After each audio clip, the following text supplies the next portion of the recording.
But yeah, so it's been good. But welcome. Yeah. It's very nice to have you. Happy to be here. I wanted you were on our list for guests for some time, so it took me a little bit time to reach out. But I'm really glad to have you. I wanted to kind of start with your intro to film. I understand, which I only found out recently, you started your journey as an actor.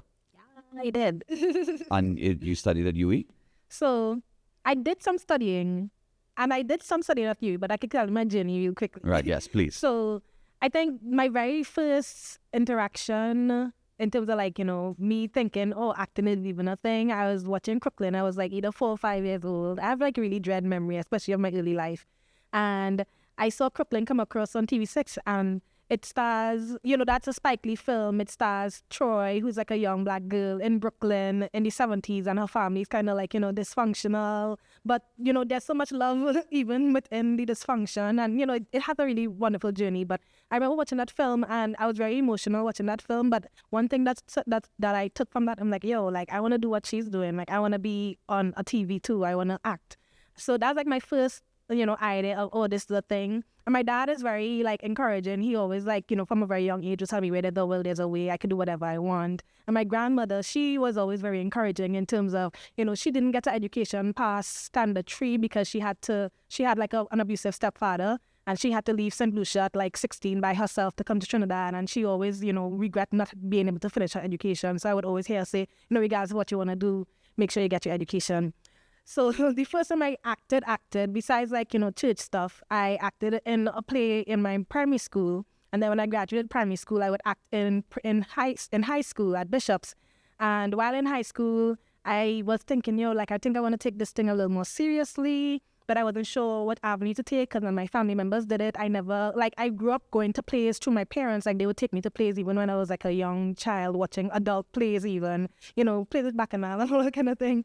But I was still, I still like the idea that, there are people in this country who get to do this thing on stage for fun and maybe make money. I don't know if they were making money, but, to me, that was a career, a solid career, and watching Beulah and all these people on TV also. And, a lot of local films on TTT in general. Anyway. So in terms of my journey in high school, I was I want to take this more seriously. So I started asking people, hey, how do you get into movies, or how do you get on stage? And some people I joined this page and they post casting calls. And I had a niece, she was going to Gustin, and they had a drama company there called the Mad Company. And she was like, yo, you come join them, because I remember I was at a family event actually, and my cousin was asking me, so what are you going to do with your life when you graduate and you do CXC and da-da? And I was like, oh, I want to be an actor. And she was like, oh, choose something that makes sense. And I was so defeated, so defeated. And, sometimes they can't blame family. They think, by saying those things, they encouraging you to do something better. She was like, just do law or something. And I was like, yeah, I could do law. And I could do whatever I want, because I was a smart child growing up. I was able to, even though I went to a school in Mova and people think that nothing good comes out of Mova, I was still able to pass for Bishops, and a lot of people in my cohort actually passed for decent schools, schools. And for me, it even feels bad saying decent schools, because I know people who go to schools who you might think, where you might think nothing good come from people who go to the schools, and they come out with so much great. It's true. Even that same niece who suggested that I join a drama company, her first school she passed for was Curab Junior Sec. Then she went to Gustin. Then she went to UE. Then she went to Canada. And now she's the dean at the university in Cayman Islands. She was the dean at the University of St. Martin. PhD. She has a PhD. She's a doctor. And she's also from Nova. I think she she rejected those limiting beliefs. Exactly. And she's from Nova, just like me. So, I grew. She was always a big inspiration for me. And so my actual training came from joining that production company at first, and they gave me a chance, thankfully, and I got to act on many in many plays, and that was also a way for me to make money. So whenever I act with them, I would make some extra change, because after I left high school, my parents didn't really support me financially. I had to find the money on my own. That's how I was able to put my way through UE. But before UE, so I joined a drama company while in school, and as I left school, I would be making some money here and there, and I did Trinidad Theatre Workshop, new actors program. I also did the intermediate actors program, so I was able to get some formal training outside of the drama company as well. And through that, I would do ads. So I was in like some Flow ads, some Sanders ads. I did a lot of ads when I was much younger as well. And that was also another way for me to make money. And then when I started UE after joining film even, that's when I did like one course in theater for my first year. And I actually realized that I personally, what I wanted from university, didn't need to study it in that capacity. I was more comfortable studying film, and my other major was communications at the time. So, you know, I did do some studying at UE, but I decided to not pursue that. So is that when you made the transition from in front of the camera to behind the camera? I would say that transition happened maybe a little before that. Right. I think that was just was within the transition. So while I was still acting, I was getting a lot of commercial jobs. I was acting on stage, but I wasn't getting a lot of like long-term like film jobs. Like I wasn't getting like a lead role or even a supporting role. And that was frustrating me because I'm like, yo, like I'm dedicated to this thing. You know, I even did my SATs and was planning to go to Howard, but I didn't even have enough money to apply to university outside of Trinidad. And that's why I decided to do my undergrad in Trinidad. And so, you know, I said, you know what, once I graduate with honors, I could do whatever I want. I could apply for whatever other scholarship I want. But yes, so while I was still acting, I was looking for people to put me in their films because I wanted more, you know, solid roles. And I ended up, you know, being an extra on the set of Bazadi. And while I was there, I was like, yo, this energy is insane. And also, many people here do films. Somebody must need a young teenager for their film somewhere. And, you know, while I was volunteering there, you know, thankfully, Leslie Ann Caden, who was she was the second AD, I believe, at the time, she was like, you know, I asked her, I saw her walking through one of the hallways while on set. I was like, hey, can I come volunteer on this thing? And she was like, yeah, come through. Just message me in 2 weeks. And I was like, okay, bet. And then I messaged her in 2 weeks and she was like, okay, cool. Well, we're going to start back production in January. Come through. And that's how I got to be on set. And the second day of being on set, I met one of my other mentors, Princess Donolan, and she literally just met me. She was like, why don't I apply to UE to do film? And I was like, and I had already applied to UE, but to do geography. And I got into the geography program. I deferred for a year. And then the second year, they sent me another letter to invite me into the program. And you know, I was like, you know what, let me do communications instead. But then when she told me that, I was like, you know what, yeah, let's do film, even though I never like touched a camera or did film before. And that's how I, you know, decided to enroll into that program. And while I enrolled, I was trying to figure out what my other major was going to be because I wanted to do a double major. And first I was thinking theater, then I was thinking communications. And then eventually, after 1 year, I decided to do film production and film studies. So one that's more theory-based and one that's more practical. So that's what my double major is in. No, that's long story. That's awesome because most of the people that I know that have made, I studied in New York and I studied here as well at Necessary Arts. Before I went to New York, I did one of the cycles with Penelope and Mervyn DeGauche. And most people that I know that made the transition from actor or in front of the camera to behind the camera, it happened later on. Yeah. But for you, it happened, I mean, you were well into your acting, but it happened pretty early on. Really, acting was also even though I loved it and I was so dedicated to it, I would read all the books, I would watch like hella interviews with all my favorite actors. Some of them I actually ended up like developing like friendships with them via Twitter. They would follow me back and we would talk. And I would just get advice from all these people. But it also gave me so much anxiety every single time. And also, I felt that, you know, the jobs, even though I was sustaining myself as an actor during that time, they were not as, I wasn't in control of if I got to act or not, if that makes sense. Yeah. Like, I wasn't making films, so I couldn't just put myself in a film. Correct. You know, and I didn't have the skill set to even put myself in a film or hire a director to put me in something that I had in my mind. So I was like, you know what, I want to learn to do this thing so that I could now come and put myself in it. But then I ended up liking that more and it was less anxiety.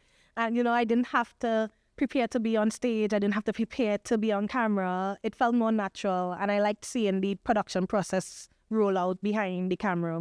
I still get nervous when I haven't been on stage in a little while. I kind of focus on the film now, just because it's a little bit more efficient. The film, you know, in theater, I like to rehearse. I like a long rehearsal time, you know, 2-3 months of rehearsals, and sometimes it's not feasible. Mm-hmm. But I still get nervous when I'm about to step out on stage. My heart, just before I step out, my heart is racing, and that was one thing where they, the acting coaches and people I work with say attack the stage. And so every time I walk out on stage, it's like you have a buildup of energy, and then I stomp my foot as I'm my first step just to get out on stage. Hopefully it suits the character, yeah. And kind of use the energy, but I still get, anxiety and heart racing and all that stuff. That's too much for me.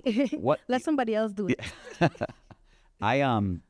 Maybe for you, as a filmmaker, as a director and a cinematographer, those nerves would come just before the screening.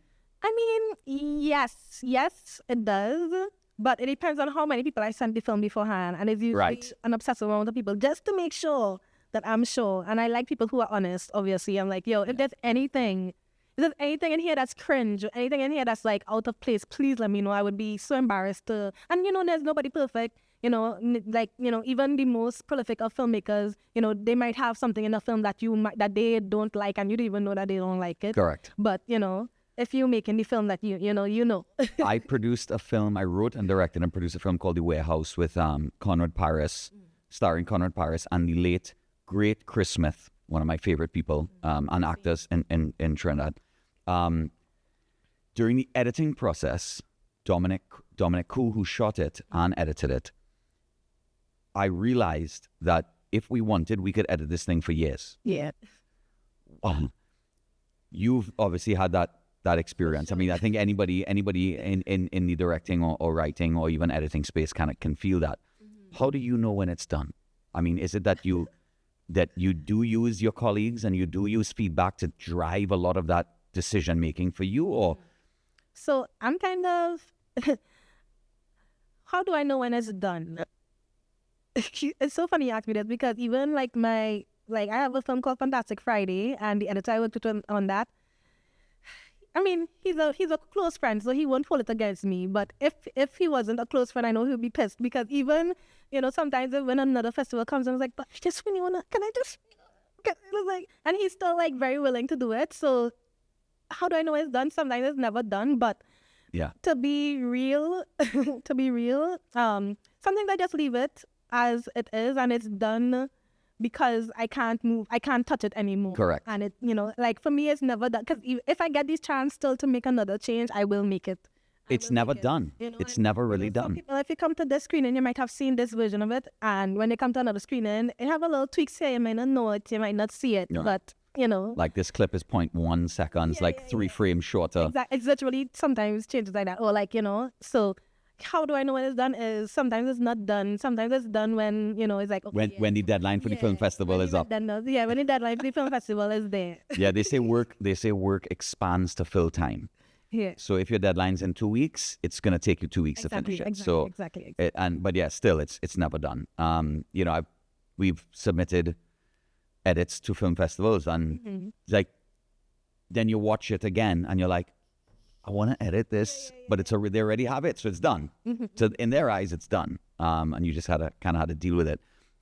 Yeah, I wanted to. You touched on Fantastic Friday.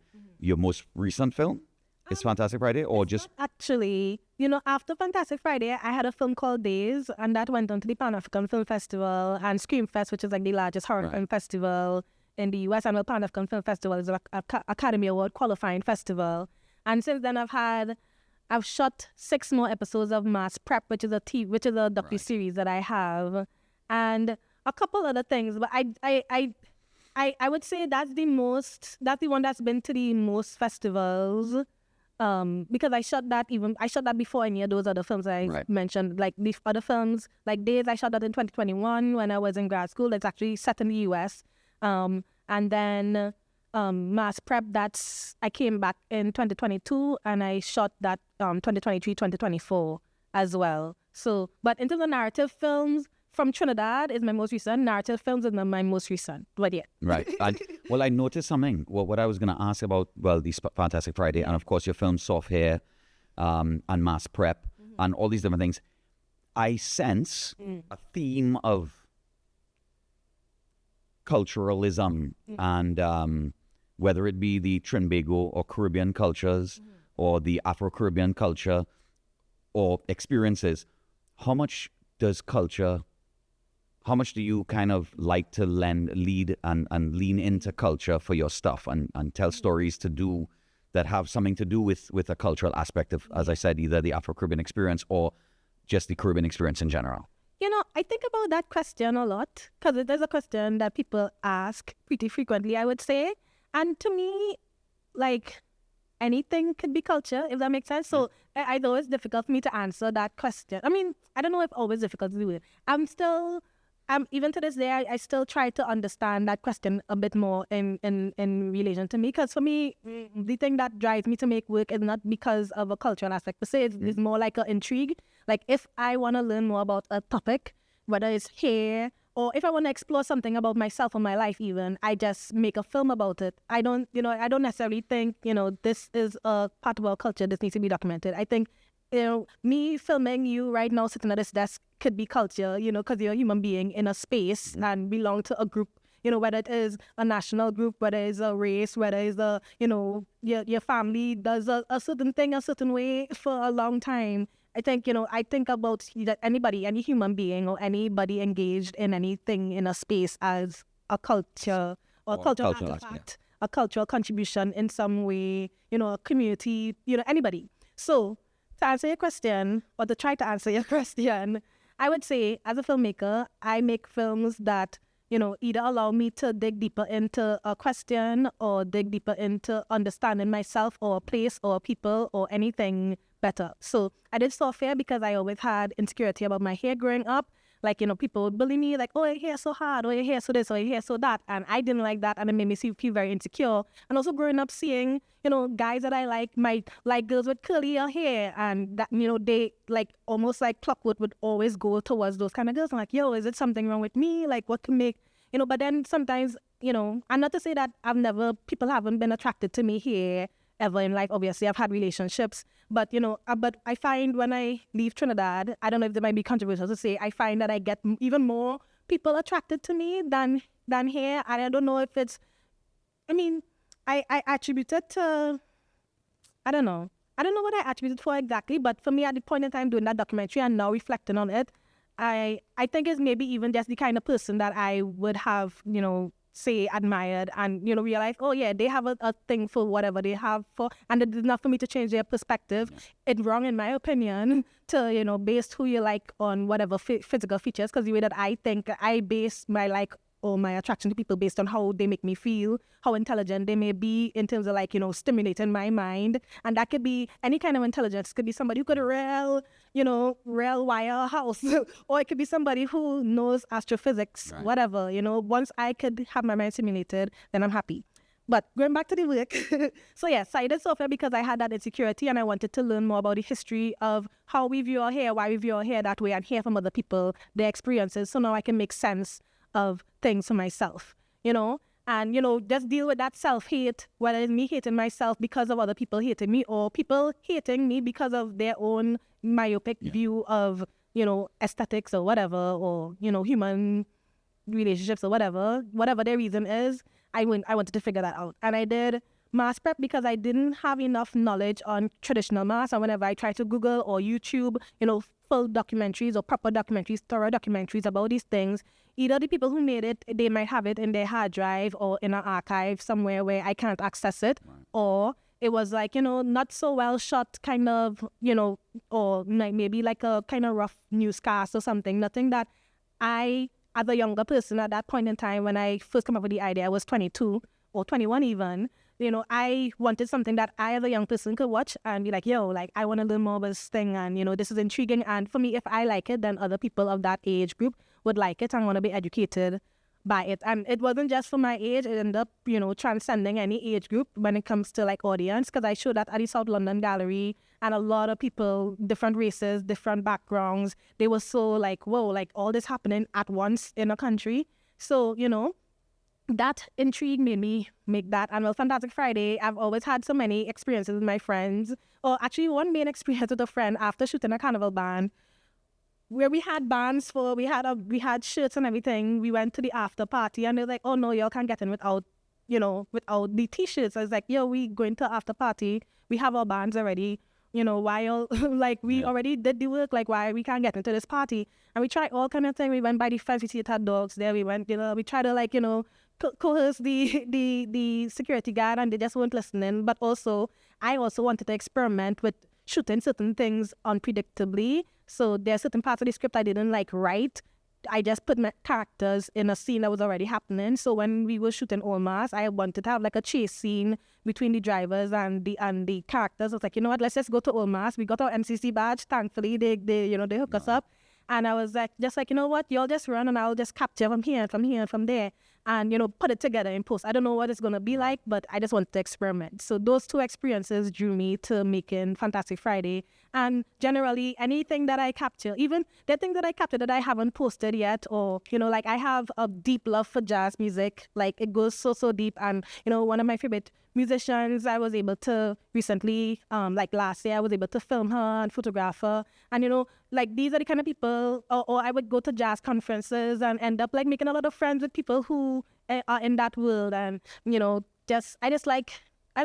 I like art in general and people and understanding people. I'm just a curious person, I would say. There was, well, one thing that resonates with me that you said is that, you like to learn things, and that's kind of why we started this. And that's kind of why I started this, is I love learning. I love learning new things. And what better way than have a conversation with people in the field or have expertise in a particular field. And I just want to learn. I always say that I have my PhD in YouTube University, or from YouTube University, because I love to learn from YouTube and, well, the internet in general. But it's kind of feels like a shared journey sometimes. Yeah. Just, I guess, doing this podcast or just traveling through life in a way, because you can always, different parts can always kind of resonate with somebody or somebody. I mean, and kind of which takes it back to when you showed, was it Fantastic Friday or Mass Prep you showed in South London? Yeah, I showed Mass Prep in South London. I showed Fantastic Friday at London Short Film Festival in this January that passed. Yeah. And what I was going to ask now, because Soft Hair, did you get a chance to, I'm sure it's screened elsewhere, but did you get it screened, or have you seen, or were you at the screening and to get the feedback and the reactions outside of Trinidad? Yeah, I went to the Pan-African Film Festival in LA with that film. I think that was the main film, that's the main time I traveled for that film. I was still, when I made that film, I was like 20, or, I think it was my second year in university. I was 20 years old. And honestly, I didn't even know enough about festivals. I just wanted it to be at, the local festival here. So I was like, you know what, I didn't say, I'm just going to make this film like this, because then that'll be a lie. So I made the film. When I initially made the film, I started learning more about festivals and what that meant. And I didn't really know anything about distribution. So I first showed it in Canada, actually, at the Caribbean Tales Film Festival. Of course. And then I showed it at TTFF, and I won People's Choice. And then I sent it to... Like, at that time, the Pan-African Film Festival was my dream festival. I didn't know if I would get through, because I'm like, I'm this young person from the Caribbean. I made this film for, like, I literally made that with $300 TT for real, and students and friends and classmates. Yeah. And I was like, you know what, let me just try. And the day before the deadline, I submitted it, and I got through, and they actually nominated me for Best Documentary Short. Very cool. Like, what? Like, not only did you accept me, you'll give me my first nomination. That's wild in my entire career. And if I had won that, I didn't win in the category, but if I had won that because of an Academy Award Fine Festival, it would have probably gone on to the Student Oscars or the actual, Very cool. But, baby steps. But I was really grateful, and through that, I actually got distribution via Quelly TV. So I've more than made back my money for making that film. Like, I think that was my first instance of understanding what distribution is, and even understanding that you can make money from films, because I never made a film from distribution before, made a film that went to a festival that could make money. And I was so grateful that that happened.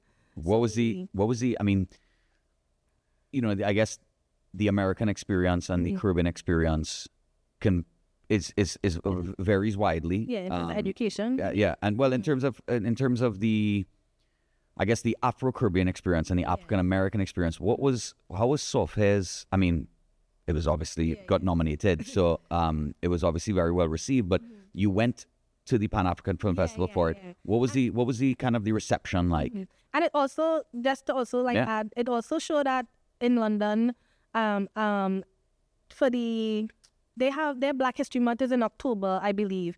So it also showed there in a program related to here. And honestly, everybody who watches the film, even like throughout the Caribbean, where I've shown it to, a lot of, even like not just Trinidad, so throughout the Caribbean, the US and the UK, a lot of people have the exact similar experience, but some of their experience is even more exaggerated because we come from a space where I think we're majority, well, we're not majority Black, we have more of a wider mixture. We're not like, Black people aren't a minority in Trinidad. So, but in places like the US and the UK where Black people are minority, it even more, connected to them because like, oh, like this is something I've been struggling with, but the same shared experience. Yeah. And some people might not have a lot of, other, depending on where in these spaces you grew up, might not have a lot of other Black people around them.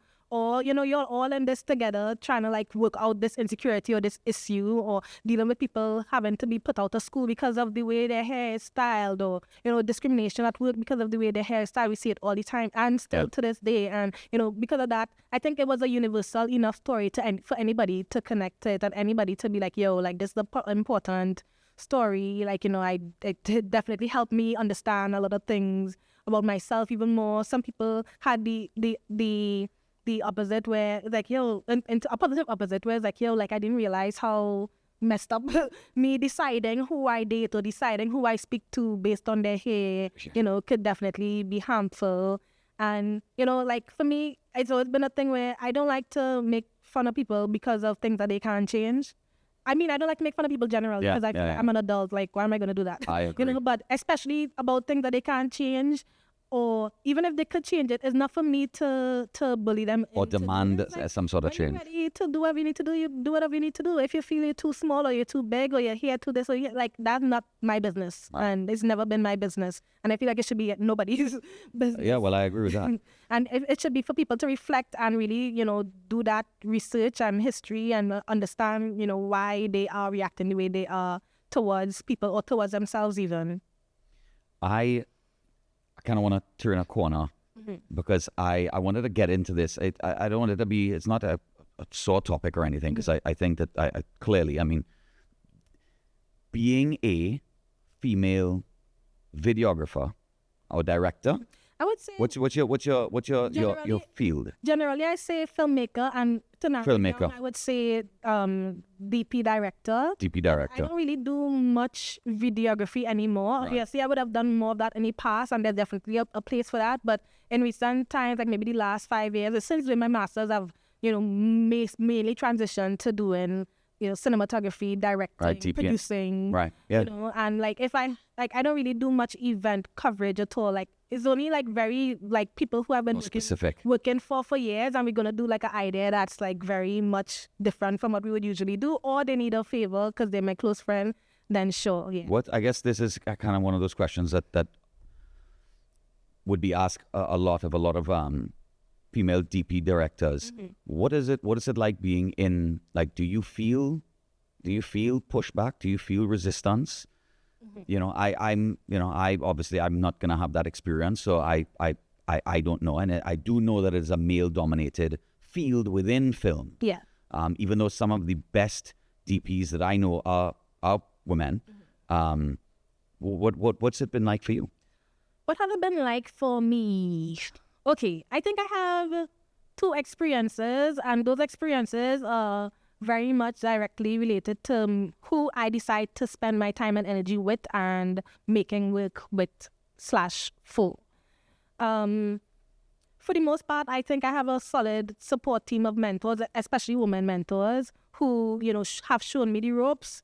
And, shout out to Princess. Right. One of my favorite people. So I just wanted to shout out to Princess. Exactly. And, even Leslie and Katen and, like there are many other, like several other women who I look up to, who I'm like, okay, cool. When I need advice, I go to them, etc., etc.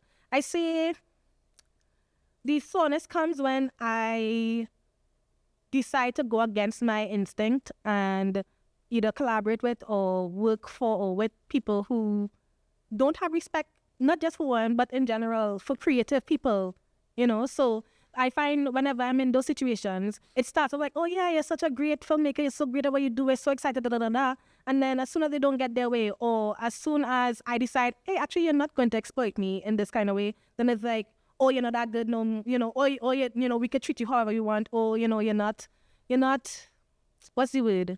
Or if they don't say it, their actions, like the way that they would treat the project or treat me or might not credit me or decide to just do whatever, stupid things people do when they realize that they can't win a battle. Take advantage of it. When they can't take advantage of somebody, then that's where it's like, oh, okay, wasn't I just like a couple months ago such a brilliant black woman who's, here to help and da-da-da-da? Why is it now that, you can't get your way or you want to undercharge or you want to, and it's fine. I love helping people. I love helping people so much. Not everybody might come with a big budget, but as I said, I love information. I love learning. So even if it's something that might be below my budget, or below my actual rate, I'm still willing to, go out of the way to make sure something happens because I would want, people to do that for me too. But even though, like, for the most part, I mainly reserve that for, like, friends in terms of, like, major favors. But, when in those instances now, like, understanding, like, ownership. If you'd, for example, come with a project and, the actual cost to do it is a certain X amount, but you only have, like, a fraction of that amount, say 1/5 of that amount, then if somebody is helping you with their production company or with their skills or whatever, or their resources or labor, wouldn't the understanding of, okay, part ownership or part percentage back, so that can make up for the money or time not spent, earning. Even symbolically, even if the film never earns. Yeah, exactly. Even symbolically, just saying it's like a thank Right, you. exactly. Yeah. But, I find those who are either more self-serving or, as I said, regardless of if somebody's gender, they just have no respect for creativity or don't understand a business, then they want to have their own way. I think another way it probably comes up is, I don't know, maybe this is on me being or needing, because I've had like people who I've worked with in the past or mentors I've worked with in the past who would purposely like put their husband or a man on the phone to make certain deals. Right. So, there's like, smooth sailing. And then other times putting a woman in the forefront is beneficial depending on the grant you're applying to or whatever, I've seen that all the time happen. And, I know, at least for now, is a game or not a game. It's a tactic. It's business. Film is business as much as it is art. So you need to figure out how best you need to, work around to get the things that you need. So I've seen things like that, but I don't have a husband. I don't have, and I haven't like utilized that per se. But I've seen instances where either falling out or like me not being paid in a timely manner could have been accelerated if I wasn't a woman, if that makes sense, because I would have heard another guy got through, Right. who after me, or, this other person. I mean, I don't know how much people get paid. I don't really care to, like, I just charge my amount and, leave it as that. But, like, I just see how if I probably wasn't a woman, there would be more respect for how quickly you decide to deal with this matter, Right. or how efficiently or how you decide to treat me. All that to say, I decide now, moving forward, to use my instincts more carefully and understand the people that I'm dealing with more clearly. And it's like, oh, okay, I see this archetype. We're not going to do this. All the best with what we need to do. And I'll focus on me and mine to avoid the stress of whatever that is. Because, for me, I'm a fair person. For example, Fantastic Friday, there are 2 people who worked on that, who their companies are, listed as executive producers, because one, they provided free gear for me. That was Romano, who does like film as well. Of course. And then there's and then Leslie Ann. At that point, she wasn't the film commissioner, but she was the producer on it, and she produced it for me for free. And as a result, I shot the film back for her for free. Nice. And they're all listed, where they need to be listed. Yes. And, that's like, is a respecting, is a understanding that we're all from an industry that have no kind of money like Hollywood. It probably will never have the kind of money Hollywood has right now. Hollywood is barely even making the kind of money That's true. Hollywood had. That's So true. we have to figure out other ways to, support each other and make sure that the work that we want to do, even if we can't do it fully with our budget, at least in kind, we're respecting each other in good faith and returning the favor. Or if you can't return the favor in that way, then percentage Right. and Yeah. understanding, that's just the way this kind of business works. I feel because, and this is, sound, I guess, weird, but Hollywood has had quite the grip on the industry for some time. Mm-hmm. I feel like Hollywood's kind of dip in, I guess, funding or whatever the case may be, presents a very unique opportunity for us. Whereas I think that people are becoming more receptive to stories that are coming from outside of Hollywood. it has always happened, but I think now people are more receptive to it. And it's So I kind of look at it as I kind of look at it. I would love to hear what your thoughts, but I kind of look at it as this could be a chance at our time. yeah. Like, whether it's Caribbean Stories or anybody else around the world, but I feel like Hollywood's chokehold on what is seen is, I guess, not loosening, but it's not as strong as it used to be. And also, I think our stories are less replicatable because we haven't had the chance or the resources to make them for it to be copied by AI or whatever other structures are out there. And, it's easy to, if there are like a bunch of blockbusters or every year the same movie, different title, probably the same actor, to be honest, then it's like, oh yeah, this is easy to just drop into like a software and, change the actor, change the title, change the location maybe, and still get the same kind of film. But when you're dealing with the global south, I guess you would call us, or, when you're dealing with spaces where the industry is still developing, it's like these stories are endless. And like, rich. Yeah, and rich. Very, very rich and stories. So rich. Like the only thing we're lacking is the capacity, the resources, the funding to make it happen on the scale that we need to make it happen, or finding alternative avenues or alternative methods. Like, as I said, is a business trying to figure out how financially you can make this happen for a budget that is within the, space that you're working with, and understanding that investors need to, verify how they're gonna, get back Get the money, back the money, or at least get back the advertising by Within it it, doing yeah. well. There's so many other ways to go about it than, just saying, oh damn, like, well, it's usually 100 million to make a film, so I can't make a film. Oh yeah. I disagree with that. I agree with you what you're saying. I disagree with that thinking, that frame of thinking, because we can. I mean, some amazing films that even I've been in, that I acted in, like the feature film Pendulum that Michael Rochford did back in the day, that got distribution throughout Trinidad, and I believe some parts of the Caribbean, but definitely Trinidad. That was a UE capstone project that had no budget, even though Michael did spend money and other people did spend money.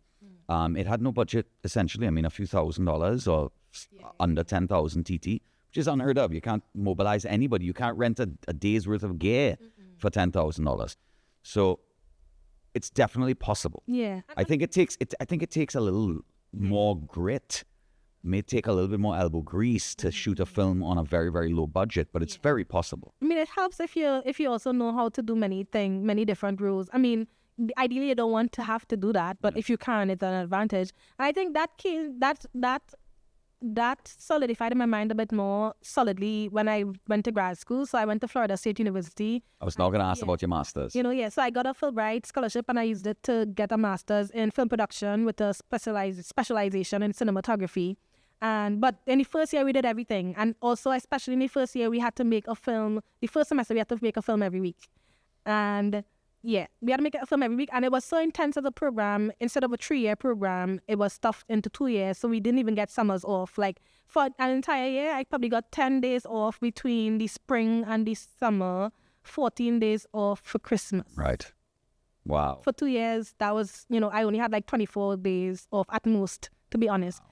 And, what made me think, oh yeah, we really need to adjust our models in Trinidad is because the same thing you said about the time, like how much of a time you put aside for something, you will have to figure out how to do it in that time. The fact that, every week I had to figure out how to make a 1-minute film, had to write the film, had to shoot the film, had to edit the film. And I did it every week because I'm on a scholarship. I don't want to lose a scholarship. I have to hand in this work. And doing that every week, when I left, I felt like I had the capacity to make so much, even by myself. Like, there's a lot of work that I do solo, or maybe just with one other person or 2 other people, if it's not like a big commercial project, like an ad or, or a documentary or anything like that. And I was like, I can be doing this. I literally can be doing this. Even the what I used to apply for grad school, I was home and I went down the road and there were guys down there liming and gambling and smoking. I was like, I have to make this 1-minute film for this application. Do you mind being in it? And in 45 minutes, I made the film. I sent it to the schools, all of the schools I got interviews with. And not only that, I posted it on Facebook, on Instagram. A bunch of people liked it and shared and was like, where the rest? And I was like, well, this was just a challenge that I needed to submit to university. But it made me think, I could literally, I have the capacity to do it because I know how to shoot, I know how to direct, I know how to edit, and even though I might not have, I do get some funding, I had funding for mass prep, it wasn't the full amount that I needed, I could still like figure out ways to be a bit more self-sufficient, even at the Resourceful. beginning. Yeah, more resourceful, even at the beginning, churn things out because I have done it and I know I have the capacity to do it because I've seen what I could do with that and how people respond when I do it. So yeah, all of that experience especially made me think more about that. And also that experience made me realize how under-resourced, is that a word? Yeah. Yeah, I guess how under-resourced we are here in the Caribbean, because in my grad school we had like, access to a bunch of grip trucks and generator trucks, which we drove as students, and I learned how to like run cable, run electricity.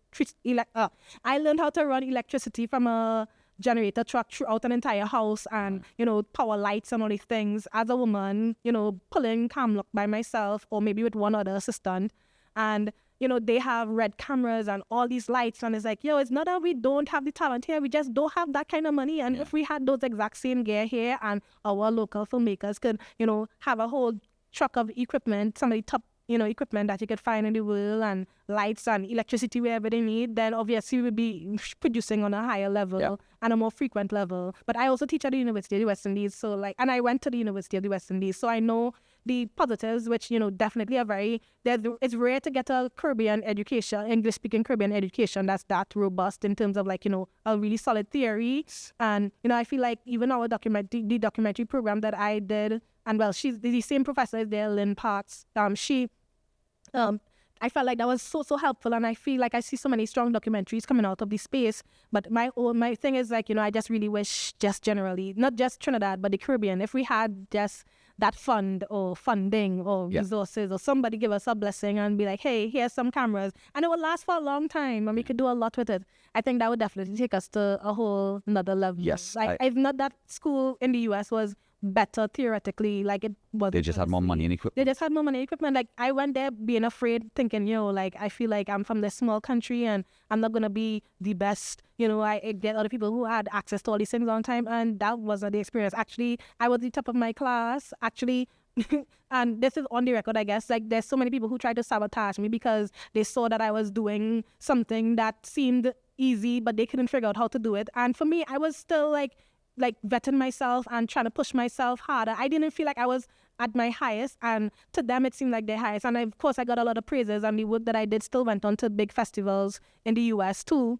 But may I ask how one might look to sabotage? I'm kind of, just as a tidbit, as a story, I don't like to harp on anything negative, but I'm kind of curious.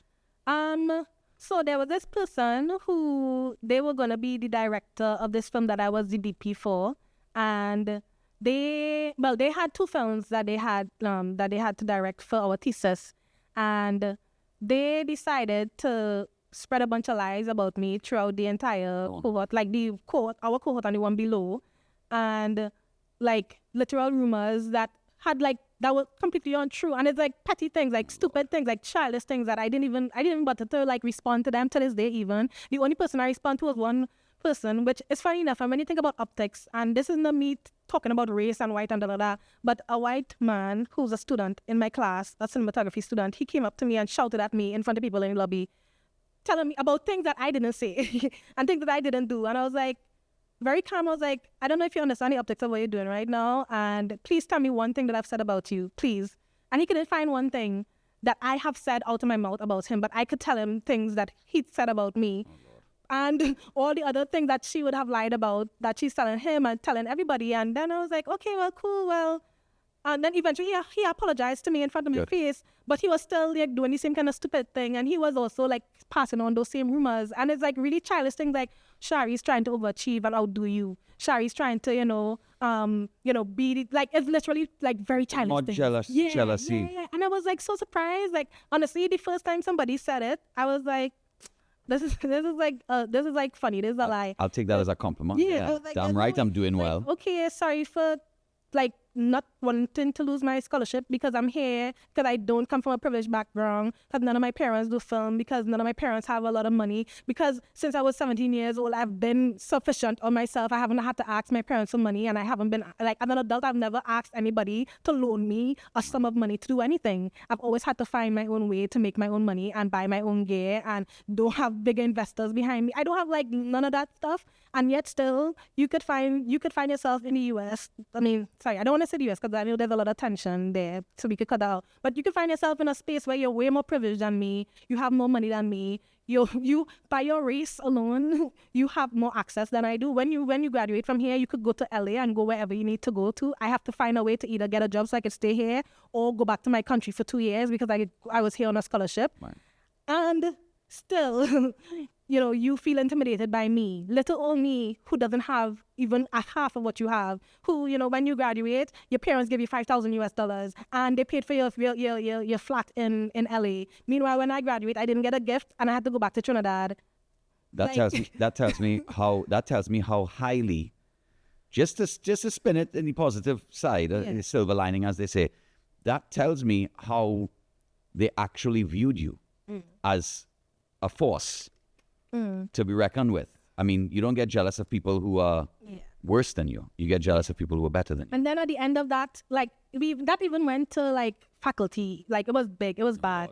God. And it actually it went to faculty, and eventually I pulled out. I was like, okay, I don't want to shoot this film if this person is going to cause all the drama. And then they pulled out because they didn't want me to shoot the film because it was a great film and a great script. And the person who wrote the script, they always wanted me to shoot it from a long time, right? And they had a problem. And they were actually talking badly about me to that person. And it's when that person said, actually, the thing that you're saying about Shari, I don't see it and I don't understand where it's coming from. And then they started doing the same thing to that person. It was gross and it was very childish. That's and, unfortunate. As I said, I didn't respond to anybody about those things. Actually, I just kept it quiet. I didn't fuel anything. I blocked whoever I need to block. And I kept going and, doing my own thing. Because this is not the first time I've experienced that at different parts of my life. And I'm a very shy person, high key. I keep to myself a lot. I don't like to get into drama. I spend so much time alone, intentionally. I love solo trips. I love spending my birthday by myself. I love doing so much things by myself because I don't like to deal with the drama that human beings cause. And there are different parts of my life where I've seen the same exact pattern, and now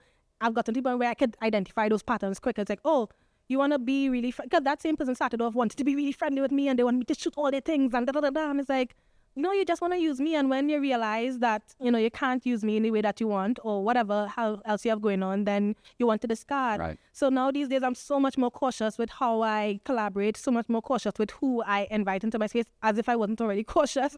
I'm so much more guarded. Well, I'm sure somebody said this, but I defined wisdom. I'm going to take a small tangent just to kind of talk about what you just said, where, you find yourself more guarded, but now you notice certain patterns. Mm-hmm. And so I defined wisdom as the timely application of curated perspective. Mm-hmm. And we go, just to kind of explain it, we go through life experiencing things, the good, the bad, the ugly. Mm-hmm. And every time we experience something, we gain a perspective on whether it's somebody or something or a type of situation. And we take that without even thinking involuntarily or hopefully, we take that perspective and we put it in our pocket. And we walk around with it until we may bounce up a scenario or circumstance or another person that reminds us of something. And then we could kind of check back our little notebook and say, how did I deal with this? Mm-hmm. And how may I deal with it differently? Yeah, and so to me, it's kind of I guess a positive way of looking at it, but no matter what you're going through, it's always valuable.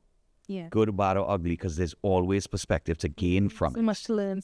So it's to me, it's kind of you gained wisdom on that side of things where, you may know how to deal with somebody in the future or a situation. That's so true. And and even thinking that same exact thing, when I thought back on the times that happened, there was a time, there were three other major instances, I would say, most impactful. There were times that I had these two friends and they just stopped talking to me for some reason. But at first they were we were real cool and they were real excited to, do things together and be around me. And then for some weird reason, they just stopped that. And then I didn't really ask because that wasn't the first time I experienced it. As I said, at different points in my life, I see it. And then I just rocked back. And then eventually they came back and they explained and apologized. And it was the same jealousy thing. And this is not me saying, oh, the world is jealous of me. But I'm just telling you exactly out of their mouth what they said. And, there was somebody else that I was seeing at the point in time. And it's the same thing. And, big reveal. I was but these are people who I admire and I want to help and I want to, be in your life. And I don't understand why you would sabotage what could be good by being unnecessarily, like this to me. I'm not saying that jealousy is such a normal, is a normal feeling. Yeah. It's what you do with it. And I'm not saying that I never get jealous. As soon as I do ever have a feeling, though, I'm like, yo, what am I doing that I'm not? So, I need to be better at success, excelling at this thing where I don't need to watch somebody else success or something to be jealous of. I should watch that as, yo, yeah, this person really doing this thing. I need to get on my game, as opposed to, well, this person doing this thing, I need to be this way to them, or, sabotage them, or be whatever. I feel it's I agree with it's such wasted energy, Yeah, you know? absolutely. Well, yeah, wasted energy. That's probably the top of the list of a long list. Like, how frustrating it is to have that feeling in you pent up, and, there's nothing you could do because this person is going to be. And it hurts you. Yeah, it hurts you being overly jealous about things. It ends up hurting you more than anybody else. Exactly. But I want to now ask, because I want to get your opinion on something that that has been in news and been on the topic and social media and all this. Yeah. AI. Yes. Specifically AI generated art. Mm-hmm. We're seeing these. Right. Yes. Art, yeah. Right. And I agree. I will put up the air quotes for that. But it's looking back at AI, like a few years ago when AI was now kind of making its thing. It's like, oh well, a lot of these jobs that people don't want to do, AI can do it, and they can they can code, and they can do mathematics, and I mean we already have some sort of AI. I mean calculators, sort of a mathematics AI. Yeah, you're right. And they've always kind of helped us do things that maybe was difficult to do for the common person or whatever the case is. But now we're seeing AI be used to develop art, whether it's generative art or video and this sorts of things. Yeah. But art is something that people want to do. Mm-hmm. So we're creating, or there are companies, not we, because I'm not doing it, and I know you're not doing it, but there are companies that are creating AI to replace the jobs that people want to do. I mean, do you see AI as a threat? Are you not that big of a fan of AI art? What's your feelings on it?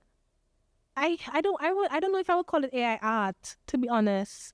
I think my thoughts, I don't mind its use in certain instances, right? Storyboards and stuff like that, or?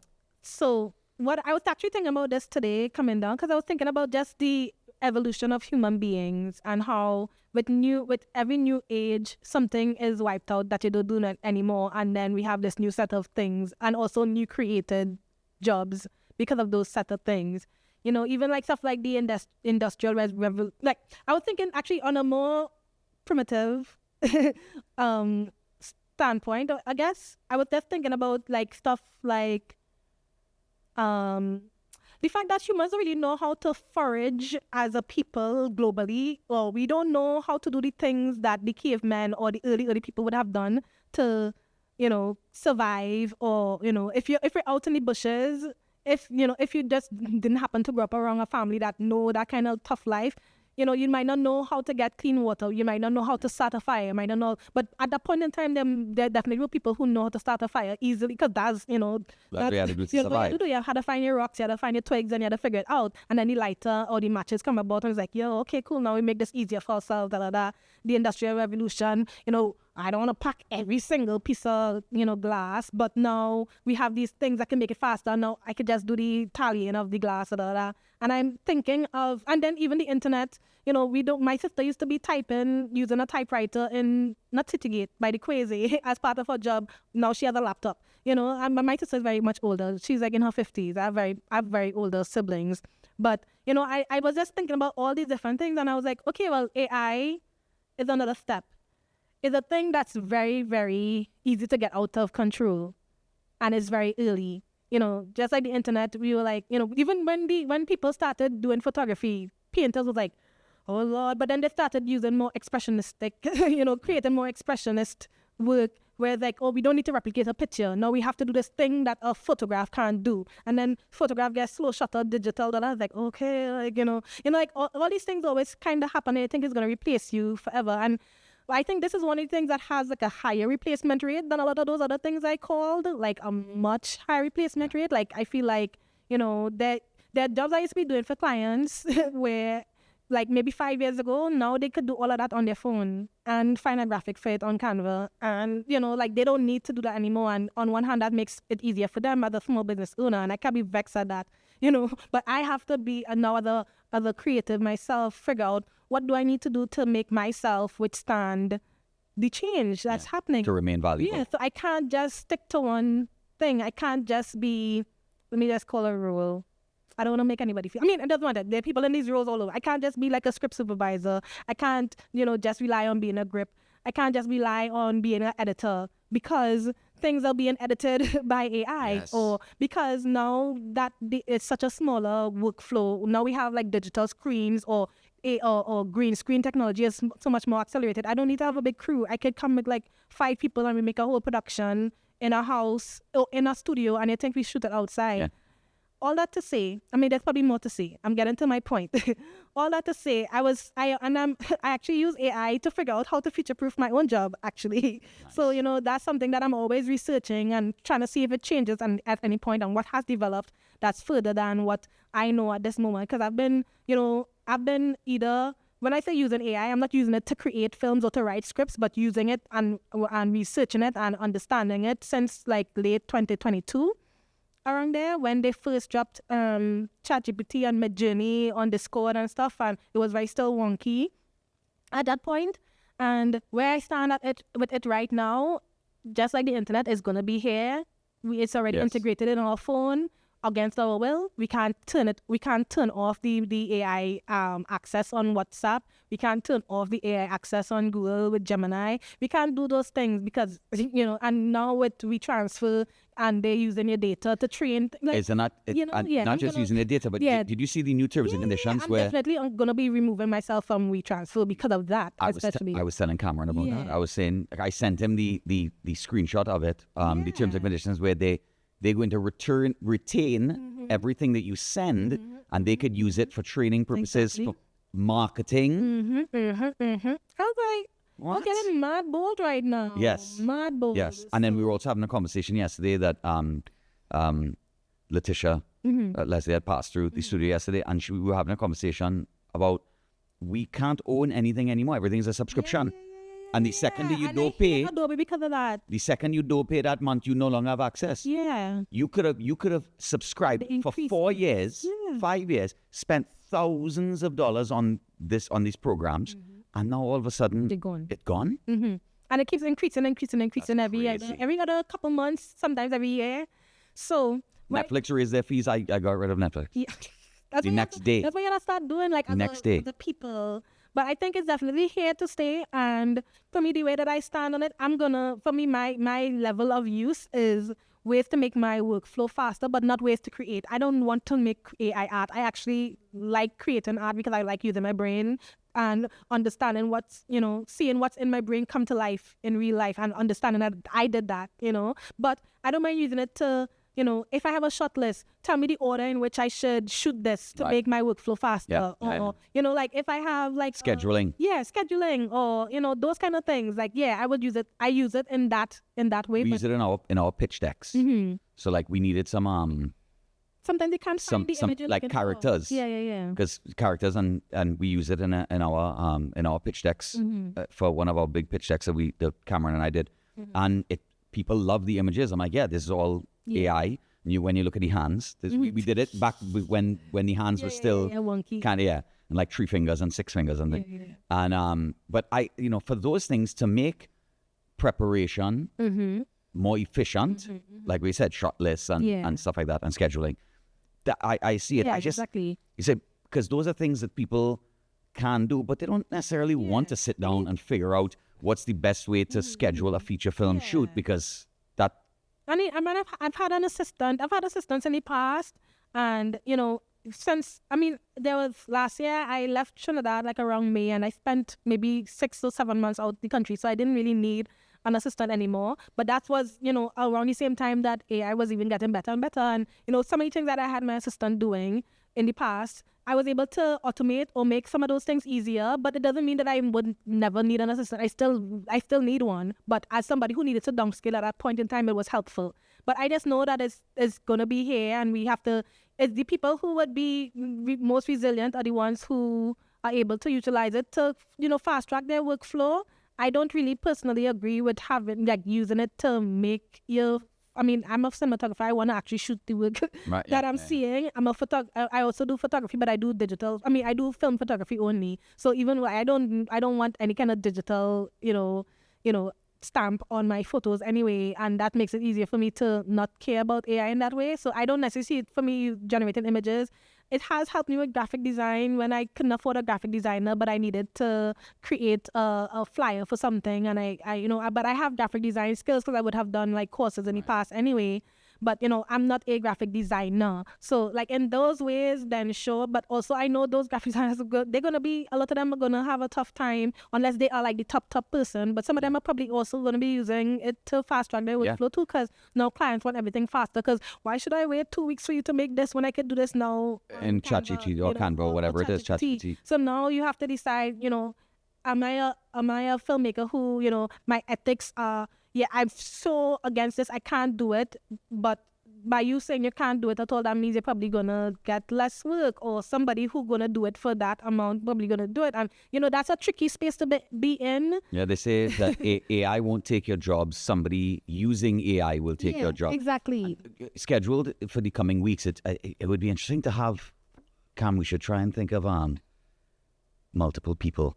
Having multiple people on at the same time, because in a couple of weeks we're going to be having a convo with Verena from Circle Armor. Yeah, and she's specifically using AI to kind of to create whether it's scenes or clips or stuff from the movie. I think that it's a large part of it may be kind of produced using AI, and even though I may have my views as an actor and a filmmaker myself, but I want to get her thoughts on it as well. So it's I guess it might be part of the conversation. I think for me, the people who I know for sure going to be, at least right now, impacted the most for sure is the people doing VFX, the graphic designers, anything that that could be time consuming. Yeah, that's not as rooted in reality, if that makes sense. Right. It's very digital. Everything that they do is very digital. Since it's already very digital, then it's easier for that to happen. The people who actually have to hold a camera and film somebody, at a point in time, I mean, yes, right now it's actually very difficult to distinguish when a video is AI or not these days, especially like people who do it really, really good.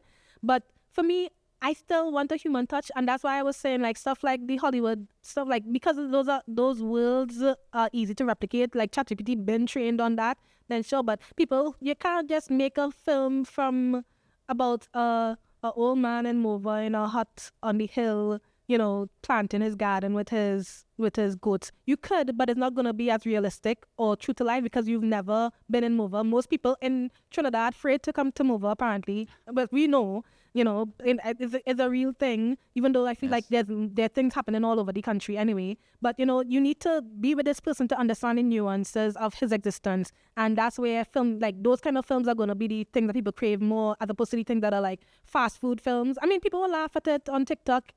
Hopefully the Academy doesn't go that route. Verify those things as true art moving forward, even though Netflix is already using AI. I saw for VFX and stuff. VFX with the snow. Replacing voice and, accents and those kind of things. I mean, I understand the accent thing. Dubbing and stuff. Yeah. I guess the dubbing artists are going to be going out to work, but dubbing was always kind of awkward anyway. But all that to say, like, I'm still researching how I fit into this space and, working, keeping abreast of how things change so that I don't put myself out of the system completely. Like, I need to figure out how to adjust with this thing that's going to be here for however long. It's already been signed on for 10 years without regulation. So, there's nothing I could do about it, but decide I want to still do this thing. I still want to make films. I still want to make money. So I need to figure out, I need to learn learn the rules so that you can break the rules, but with AI. Yeah. I guess that's what it's about. Well, Shari, thank you so much. Thank you so much for coming on and sharing your views. It's been a great convo, getting to know you a little bit better and your thoughts and stuff on stuff. But yeah, I guess everybody, all the industries and film and stuff is gonna go through a renaissance, I guess, of what the new normal is gonna be. But I think, I think it's gonna evolve so quickly. I mean, with the AI we have AI now doing X, Y, and Z, and then they're building towards artificial general intelligence, which I think is when the AI model is as smart as the smartest person in a given field. So like physics, they'll be the smartest physicist. I recently saw that apparently Grok is going to be as smart or smarter than a PhD candidate very soon. So the new model. So that'll be close to AGI. Yeah. The real fear, and this is just my opinion, is artificial superintelligence, where now the model or the AI is smarter than the sum of humanity, and so they're smarter than us, and that's now, to me, that my fear is, because if they're smarter than us, they could trick us, which they're already doing. AI models are already tricking people. I would come off of Zoom calls, and then I would see that a calendar invite is created with the same people on the Zoom call, even though I don't have their emails, and a whole event, and I realized it was some kind of AI thing. You know, something I had signed up, something I had wanted to find out more information on, because I saw it was automating certain things, and it tacked into So I was like, yo, and that happened like 3 times, and then I went through my Google and I got it out. But I'm like, that's gonna happen. People right now, AI is stealing voices from other influencers on TikTok. Right now, AI is like, you know, like soon. Actually, recently I saw this video actually with the founder of OpenAI. He was saying that voice recognition for vetting, like, you know, sometimes you could use your voice to verify certain things in your banking. You can't do that anymore. No, you can't do Face ID soon very much, because everybody, you know, AI could replicate your face. So if you put your phone close enough to a screen, that might be your face. Right. I'm very fortunate. I'm very happy to say I've never used Face ID. Yeah. Just because it just didn't seem safe. And then we have all these apps, like, you know, where you get to put a filter on your face. That's everybody Face ID. And that's training. That's training AIs. Then training. So, you know, even those all the two-factor verification models that we had, we need to find new versions of them. And then we're probably going to ask AI, what can we use now to, like, whoever's developing those things, what can we use to do? But you can't actually think that is being trained to how to fix this problem. And now it's going to outsmart us. And now the only way we could verify ourselves is if we show up in real life at this point. We're arming Skynet, basically. Yeah. So it's scary, you know, and I don't know. I mean, I have predictions, or would read and watch all these people who are trained in these things, and who knows how fast and how, you know, what else is going to happen. But it is something I'm afraid of in terms of like identity theft and those kind of things. Even more so than art. Like, I'm like, yo, like, people are eventually gonna, just like people thought that digital cameras was gonna mean that people are not gonna shoot on film. Then now everybody's shooting on film again in 2023 to 4 to 5 now, or even a little bit before that. So it's not that things are gonna go all the way extinct. People still gonna crave a real photo, a real person, a real story, a real anything. You know, but then also there's this whole soup of otherness that's going to be happening too that we can't regulate, and we don't know what's going to happen with it. Yeah, I guess that's the fun part. So we'll see how that goes. We'll see how that goes. But thank you so much again for coming on. Yes, of course, and thanks for having me. Absolutely. Next time your next project comes out, we'll have to have you on again, and we could talk about it. But it was really nice chatting. Yes, likewise. It was fun. Take care.